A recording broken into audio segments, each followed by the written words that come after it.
Добрый день, мои дорогие зрители. Вот хочу вам показать, как у нас зарождается 3D потолок, купол. Вот так он выглядит с внутренней стороны. Сейчас, значит, у нас штукатурные работы проводятся.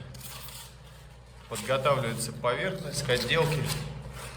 Вот все получается очень футуристично, так интересно. Вот так, мои дорогие друзья, происходит армирование. Шпаклевки, армирующей сеткой. Что очень даже интересно получается. Вот можете видеть, формируются такие вот горизонтальные кольца. Тем самым у нас и получается 3D потолок. Идем во много со временем. Применяется у нас здесь сеточка, серпянка, микрофибра, облегченная шпаклевка.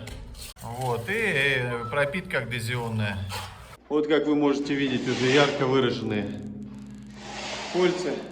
Вот в этих кольцах у нас заключается идея 3D штукатурки. Скажем так, это у нас будет 3D купол, 3D стены. То есть трехмерная графика.